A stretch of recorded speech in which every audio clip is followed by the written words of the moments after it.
หัวใจของเราสู่ผู้คนอีกนับล้านคนได้รู้จัก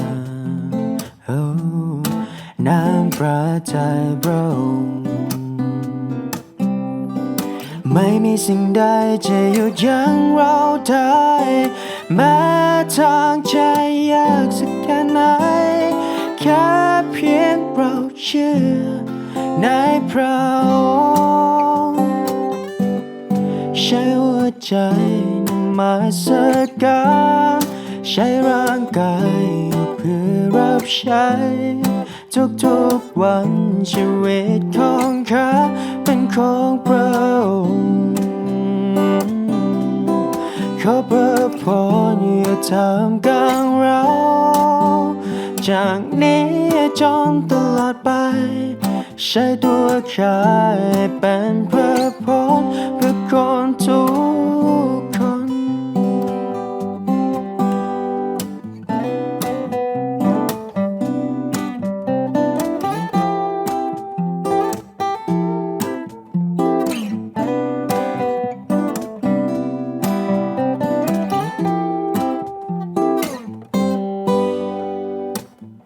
ทุกเวลาที่นมัส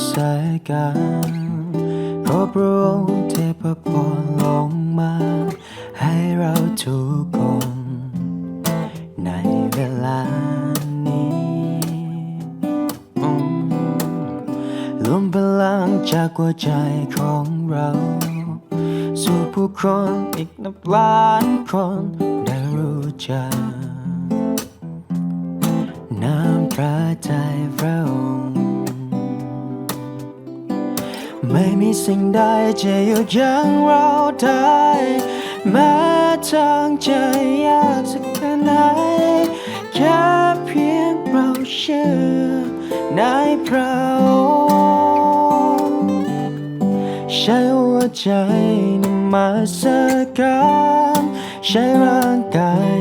เพื่อรับใช้ทุกวันชีวิตของข้าเป็นของพระองค์ขอพระพรอยู่ท่ามกลางเราจากนี้จนตลอดไปใช้ตัวข้าให้เป็นพระพรเพื่อคนทุกคน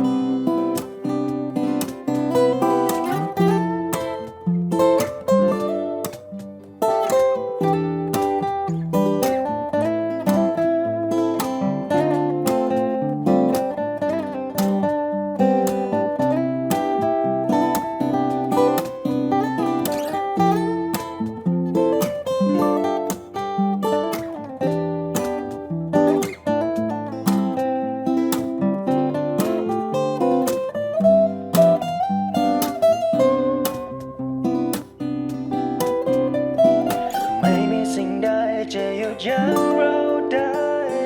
แม้ทางจะยากสักแค่ไหนแค่เพียงเราเชื่อ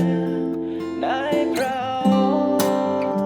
งค์ใช้หัวใจนำมาสักการใช้ร่างกาย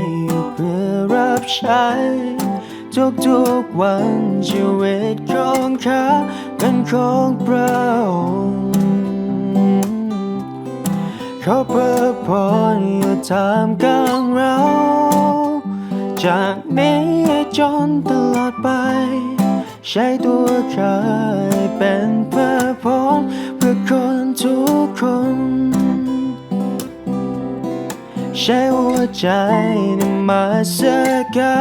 รใช้ร่างกายเพื่อรับใช้ทุกวันชีวิตของข้าเป็นของพระองค์ขอพระพรอยู่ท่ามกลางเราจากนี้จนตลอดไปใช้ตัวข้าให้เป็นพระพรเพื่อคนทุกคนใช้ตัวข้าให้เป็นพระพรเพื่อคนทุก